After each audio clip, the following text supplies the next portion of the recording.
Hey, ¿qué tal amigos? Stuart here from Spain Speaks. Today I've got a video about a report that was published about a month ago, and it was published by the Expat Insider, which is a website or a magazine, I don't really know which, and they compared a whole range of countries about what it's like to live and work in those countries or retire in those countries from an expat point of view.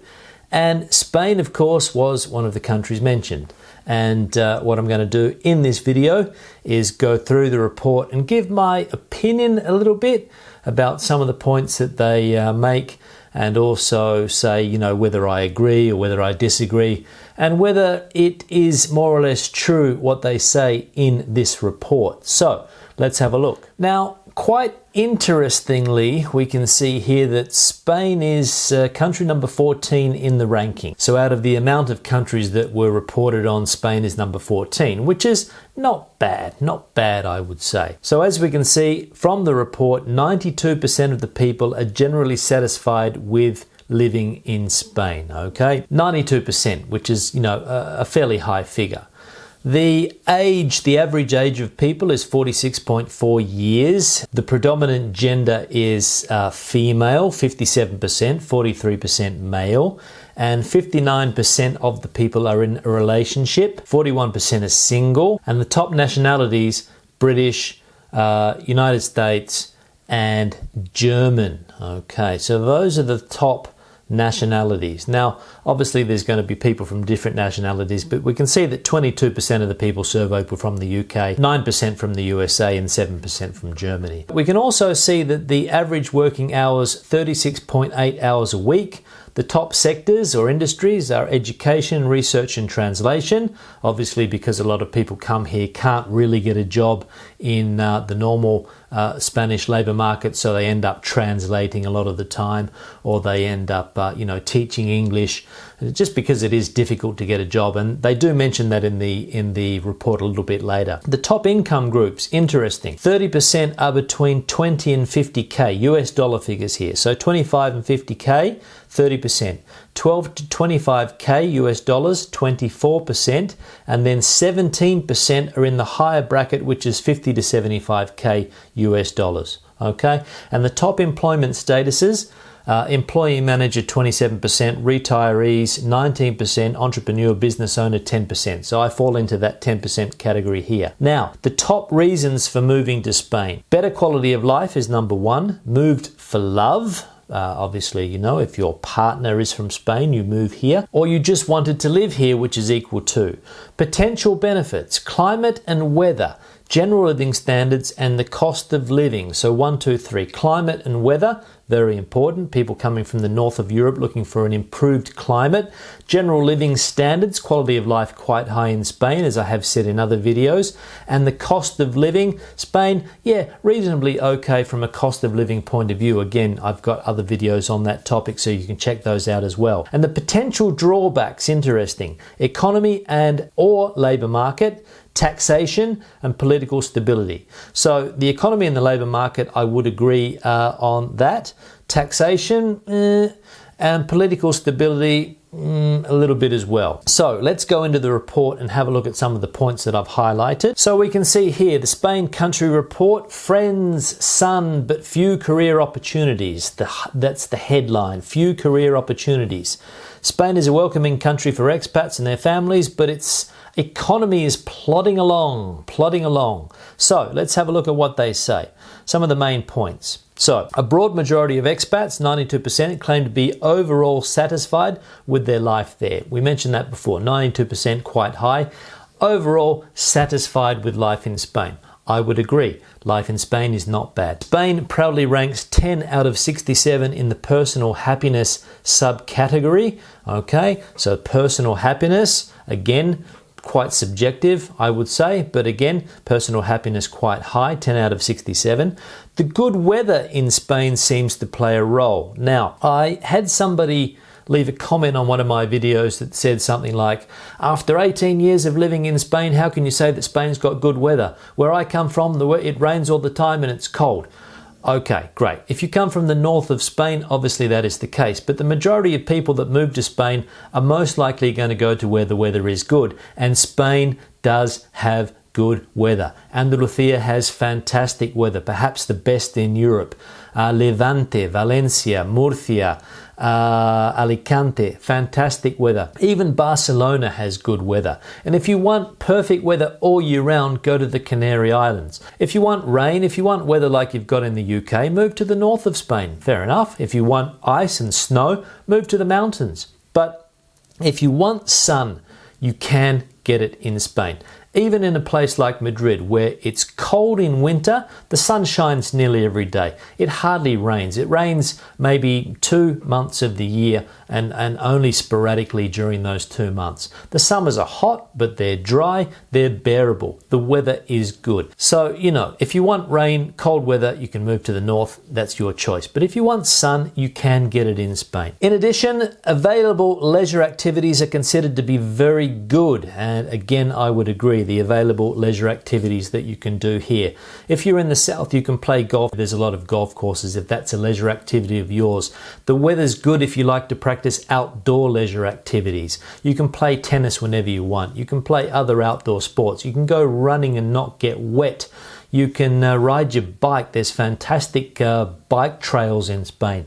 So outdoor activity, very good, those leisure activities. Now, another thing they say is that once in Spain, it's not hard to feel welcome and make friends. Spanish people do make you feel welcome. I wouldn't say they're the easiest people to make friends with. I suppose it depends on your situation. If you have kids, you can make friends quite easily with the other parents, provided that you speak Spanish. You can even find people that, want to practice their English, so, you can develop friendships that way.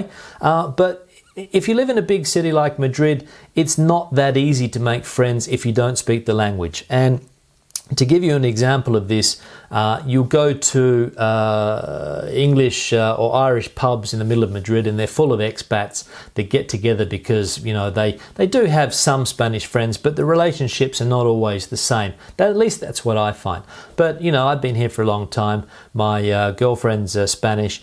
I've got Spanish friends. My kid goes to a Spanish school, so we mix with those parents as well. There's people in the neighborhood that are quite friendly as well. But it's not the easiest place that I've seen, let's say. Another point here that they say is the country also ranks 12th in the friendliness subcategory, with 86% of expats saying that the general friendliness of the population is overall good. Again, I would agree with that point. Spanish people are friendly in general. Of course, you're going to find your odd idiot. You're going to find a person that's rude. If you drive a car, you're going to see a lot of rude behavior. People, when they drive, are quite rude, but that happens everywhere. I mean, road rage is common here. It's common in Australia. It's probably common everywhere. But, on a street level, people still say good morning a lot of the time. If you don't know them, if you live in a block of flats, people quite often say buenos dias in the morning, buenas tardes in the afternoon, and of course, the hola is the general expression, which is quite common. Where I come from, people are not that open anymore. You don't get people saying good morning to you normally if you hop into a lift and you don't know them. But here, you can still get that type of thing. And if you walk into a shop, it's quite common for people to say buenos dias, good morning, which is quite a courteous thing, and it adds to that friendliness about Spain. Now, another point that they mention is when it comes to health care in Spain, the results are not bad. Spain ranks 10 in the health and well-being. Okay, 10. For instance, 34% of respondents consider healthcare to be of excellent quality. Again, I would agree with that. The times that I have used the system here. You pay for it. If you're self-employed like me, you pay money every month, and your salary, the money comes out for the system. So you would expect it to be of a reasonable quality. Hospitals are quite good as well, and the doctors quite good quality as well. You have the choice of private health insurance, which a lot of people seem to be going for these days as well, in order to avoid waiting times. So you've got that option here as well if you're willing to pay a little bit extra a month. And that's not that expensive. Children's health is also rated positively in Spain. None of the expat parents consider it very bad. Children are the kings in Spain. When they go to the doctor, they get priority. If you've got an emergency, for example, and you take your kid to the emergency ward, the kid normally gets priority, okay? That's just the way it works here. Children are the number one priority, which they should be at the end of the day. And you can see that when you go through the health system and just in general, which I'll talk about in a minute. Education options are numerous, 58% said that, and easy to afford. Again, education reasonably cheap here. Public education is completely free. They have a subsidized education, which is called concertado, which is also quite reasonably priced. Private education is not expensive compared again to Australia. A good private school in Perth can set you back a lot of money every year. Here it's about €1,000 a month. So it's affordable for some people. When it comes to a friendly attitude towards families with children, again, quite well rated here. Again, children are kings. You go to bars, restaurants, less in the big cities, but when you go out into the smaller cities, children are the priority. People speak to them. People are always trying to communicate with the kids, not in a bad way. It's a friendly communication between, elderly people and children. They love children around them. Children are really, really treated well. Now we get into some negatives. The only bitter note is that the quality of education is considered very good by just 11% of parents compared to the global average of 21%. Education in Spain, if you look at the rankings, is not good, public education. That's why people are moving towards private or the concertado, as I said before. Public education, like in a lot of countries, it's very politicized. Politicians are always trying to leave their stamp on education. Students and teachers and parents are always seeming to be protesting about education. They change the education structures virtually every time a new government comes in. Constant change. And you can see that. If students are good, they'll go through the system okay, but there's a general feeling that the education system is failing a lot of people. Another downside, the economy. All in all, Spain seems to do well for itself in many areas. This ends, however, when it comes to working in finance. Very difficult to get a job in Spain. If you're thinking of coming here and getting a job in what you do back home, unless you're an English teacher or a translator, that's going to be very difficult. You can do it. Don't get me wrong, there are people that do break through those barriers and are able to get a job in mainstream Spanish companies, but it's not easy. The state of the economy is also considered unfavorable by over 2/5, 41%.